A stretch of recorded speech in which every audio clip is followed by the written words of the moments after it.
कि बिहार देश में भी और बिहार में तो जो स्थिति हो गई है तो किसी से छुपा हुआ नहीं। बिहार में मैं समझता हूं कि एक परमानेंट सेटलमेंट कांग्रेस और आरजेडी के साथ हो गया है। जब तक के लालू जी और सोनिया जी का जीवन रहेगा और जब तक के राहुल जी और तेजस्वी यादव का जीवन रहेगा, तब तक के बिहार में कहीं से आरजेडी और कांग्रेस का गठबंधन टूट नहीं सकता है। बिल्कुल डिपेंडेंट हो गई है कांग्रेस राष्ट्रीय जनता दल पर, और जो प्रदेश के लिए बड़ा घातक है। मैं समझता हूं कि अगर सचमुच 2019 के चुनाव में राष्ट्रीय जनता दल को 2, 4, 5 एमपी जीत गया होता तो 2020 में निश्चित रूप से जंगल राज की वापसी हो जाती। और अगर इस चुनाव में भी महागठबंधन की अगर 2, 4, 5, 10 सीटें आ गई तो कुछ और उसका रिजल्ट हो या नहीं हो, केंद्र में सरकार बने या न बने, लेकिन बिहार में निश्चित रूप से तेजस्वी यादव के नेतृत्व में जंगल राज की वापसी होगी। और क्या रिजल्ट आने वाला है? तो ये जो चल रहा है स्वाभाविक है। हम एक कांग्रेसी होने के पहले देश के नागरिक हैं, बिहार के नागरिक हैं, और चारों तरफ लोगों की परेशानी है, तबाही है। दूसरों को, हम कांग्रेस के लोग दूसरों को कहते हैं ये कॉमनल है, कॉमनल है, कॉमनल है।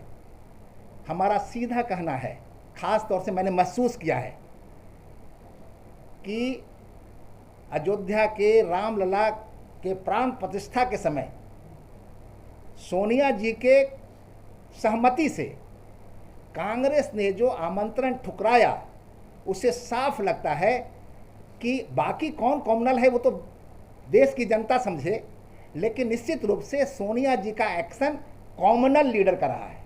सी इज ए कॉमनल लीडर। क्यों कहा मैं कॉमनल कह रहा हूं कि एक तरफ मदर टेरेसा का सेंटहुड के लिए कार्यक्रम होता है रोम में, तो वहां तो कांग्रेस का प्रतिनिधि जाता है भाई। मार्गरेट अल्वा गई, एक और क्रिश्चियन लीडर गए, और यहां अगर हो रहा है रामलला का प्राण प्रतिष्ठा, वहां पर अगर आप नहीं देते हैं तो कॉमनल किसको कहते हैं? जो दुराग्रह से ग्रस्त हो। तो निश्चित रूप से आपको अपना जो धर्म है उस धर्म के लिए आप ग्रस्त हैं, दुराग्रह आपको है, आप कॉमनल है। तो एक रूप से कांग्रेस अगर रिजेक्ट हो रही है प्रदेश में, देश में, उसका मूल कारण है कि कांग्रेस पार्टी के करनी और कथनी में बहुत बड़ा फर्क है। और ये बात सिर्फ मैं नहीं कहता, कांग्रेस पार्टी ने 2014 की हार के बाद फाइंडिंग कमेटी बनाया था। ए.के. एंटोनी थे उसके चेयरमैन, और ए.के. एंटोनी ने कहा कि चूंकि हमारा माइनॉरिटी की तरफ इतना एक्सट्रीम झुकाव है, उसका रिजल्ट हुआ है 2014 का रिजल्ट। तो इस तरह से जो सारी बातें हो रही है, तो लाजमी तौर पर मैं समझता हूं। और उसके बाद इधर आपने देखा, खुद ही देखा कि हाल में किनको महिमा मंडित किया गया भाई? तो पूर्व सांसद राजेश रंजन उर्फ पप्पू यादव जी को इस तरह से एआईसीसी के मंच पर महिमा मंडित किया गया, जैसे लगता है कि वो अंतर्राष्ट्रीय व्यक्तित्व है उनका, और उनको कांग्रेस सम्मान दे रही है। आप समझिए कथनी करने में क्या फर्क है। ये वही कांग्रेस है जिस कांग्रेस के युवा के प्रभारी बने राहुल गांधी जी।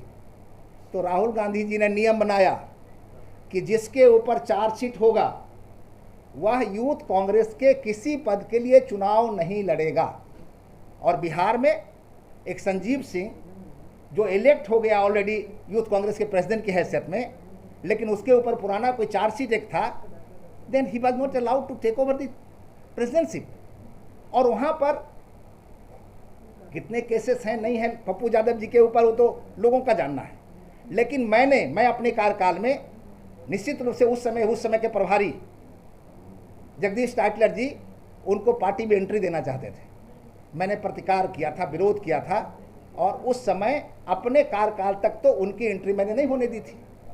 अब अगर पप्पू यादव, हमने तो ट्वीट भी किया था कि अब लगता है बिहार में लालू और पप्पू के चप्पू के सहारे कांग्रेस बैतरनी पार करेगी। अगर ऐसा ही है तो इसका मतलब मुझे लगता है कि जो कांग्रेस के सेंसिबल लोग हैं, सचमुच सेकुलर जहन के लोग हैं, समझदार लोग हैं, चाहते हैं कि बेहतर राजनीति पार्टी करे, उसके लिए तो बहुत आसान ही स्थिति हो गई है, बिल्कुल आसानी हो गई है। और इसीलिए मैंने आप लोगों को बुलाया कि सचमुच एक सामाजिक कार्यकर्ता होने के नाते, राजनीतिक कार्यकर्ता होने के नाते जो मैं महसूस करता हूँ वो बात आपके माध्यम से मैं लोगों के बीच में पहुँचाऊँ, जो जो जो रियलिटी है, जो सच्चाई है। और इसीलिए मैंने किया है। और मैं अपनी बात इस बात से समाप्त करता हूँ कि मैंने इस फीलिंग के साथ आदरणीय खड़गे जी को अखिल भारतीय कांग्रेस कमेटी के प्राथमिक सदस्यता से इस्तीफा का पत्र भेज दिया है। I have resigned from Indian National Congress henceforth. बहुत बहुत धन्यवाद। कहाँ जाएंगे अब आप? अगला स्टेप क्या होगा? भाजपा में कब शामिल होना? कि आप भाई आपके कार्यकलाप कैसे हैं?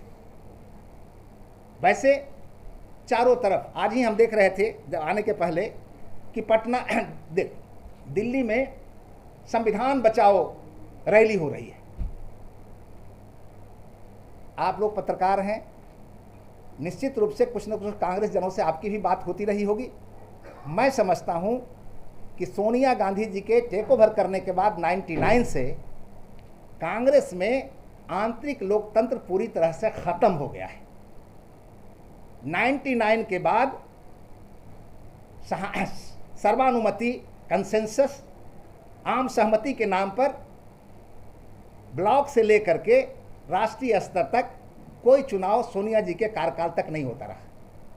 अभी भी जो चुनाव हुआ है, आदरणीय खड़गे साहब राष्ट्रीय अध्यक्ष हैं, बुजुर्ग नेता हैं, सम्मानित हैं, हम उनका आदर करते हैं, मगर हम कांग्रेस के अंदर देख रहे हैं कार्यशैली कि वो एक बेचारा अध्यक्ष हैं।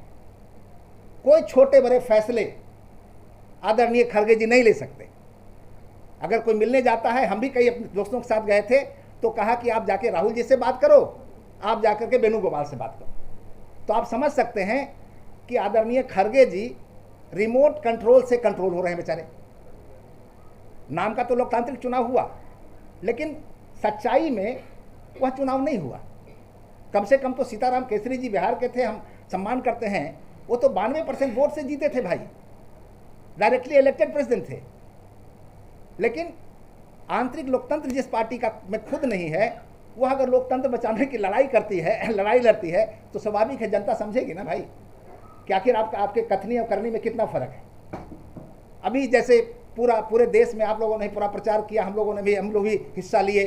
हम तो कन्याकुमारी भी गए थे, कन्याकुमारी से कई यात्रा भी किए, हम श्रीनगर भी गए थे, अभी भी यात्रा में शामिल हुए।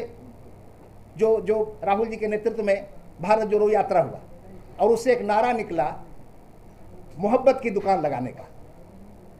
मैं समझता हूं कि सचमुच अगर राहुल गांधी जी मोहब्बत की दुकान का असर देखना चाहते थे और उससे जनता को लाभान्वित करना चाहते थे या चाहते हैं, तो राहुल गांधी जी को जम्मू कश्मीर, जहां आतंक की प्रकाष्ठा है, जहां एक समुदाय सिर्फ और सिर्फ घृणा की राजनीति करता है, नफरत की राजनीति करता है, सोच रखता है, वहां जाकर राहुल गांधी जी को मोहब्बत की दुकान लगानी चाहिए।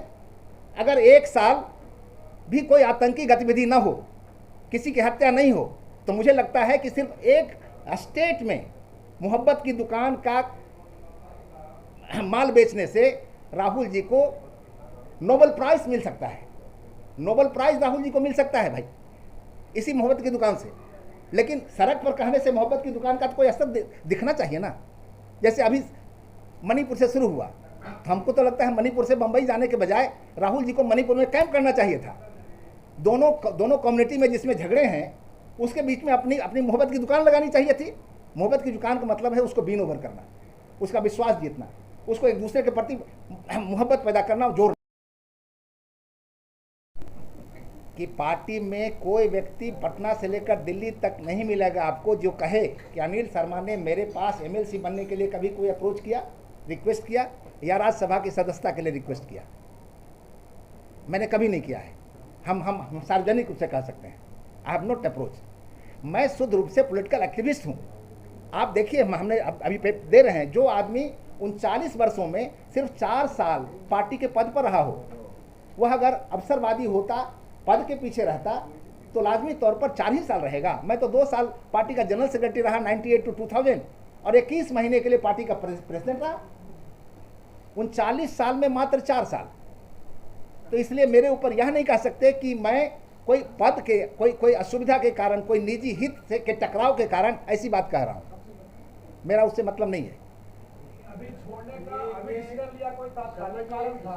तात्कालीन कारण है। मैंने कहा ना कि जब राजेश रंजन पप्पू यादव जो जो जो जो मेरी अध्यक्षता काल में मुख्य मुद्दा था मेरा विरोध का, अगर उन्हीं का महिमा मंडन होता हो तो मेरे जैसे कार्यकर्ताओं का कांग्रेस में बने रहने का कोई औचित्य ही नहीं रह जाता है। आपकी बात माना जाए कि पप्पू यादव के कारण आपने पार्टी छोड़ दी? बिल्कुल, वह भी कारण है।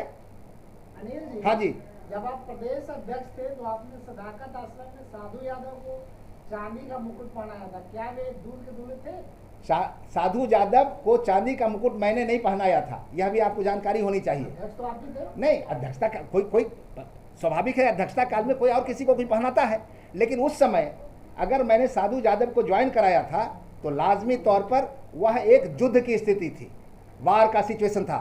लालू यादव जी ने चैलेंज किया था कांग्रेस को कि कांग्रेस की जो हैसियत थी वो मैंने दे दिया, और सोनिया गांधी का क्या है बिहार में।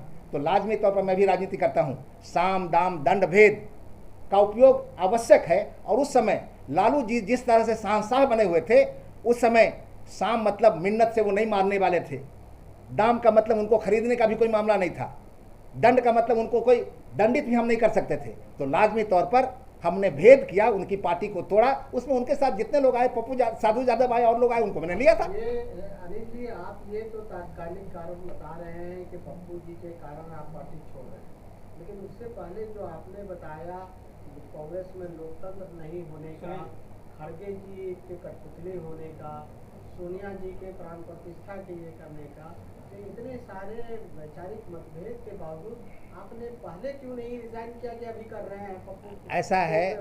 ऐसा है ना कि कई बार कई समस्याएं रहती हैं, और जब बहुत एक्यूट हो जाता है तब कोई स्टेप लेता है, और इश्यूज तो रहता है, लेकिन स्टेप्स लेने का कोई एक्यूट सिचुएशन जब आता है तभी स्टेप लेता है, तभी मैंने लिया है। ये चुनाव का समय ही क्यों आपने चुना ये कदम उठाने का? चुनाव के समय मैंने इसलिए उठाने का किया कि हम समझते हैं कि राजद के साथ समझौते से कांग्रेस को नुकसान हो रहा है, और अगर राजद मजबूत होता है कांग्रेस के साथ देने से तो बिहार की जनता को नुकसान हो रहा है। तो हमने फैसला लिया है। तो बहुत पहले से हो रहा है क्या नहीं, हमारे पास किसी पार्टी से कोई ऑफर नहीं है, हमने किसी से कोई बात नहीं किया है। आपका क्या मन है? नहीं, ऐसा कुछ नहीं है। आप चाहते हैं कि बिहार बीजेपी में आप जा रहे हैं क्या? नहीं, हमारा तो किसी से संपर्क ही नहीं हुआ, तो मैं कैसे कहूँगा। आप चाहते हैं कि बिहार में तेजस्वी की सरकार नहीं है? बिल्कुल नहीं आए। तो उसके लिए तो बीजेपी के पास आपको जाना पड़ेगा ना। अब नहीं, कोई जरूरी है कि हम खुद जाएं तो सरकार रुके। अपनी पार्टी बनाएंगे। अभी मैंने उस पर कोई विचार नहीं किया है। विचारों से जो आपने आरोप लगाया, का जिक्र किया, तो वो हम लोग ये माने कि बीजेपी की तरफ आप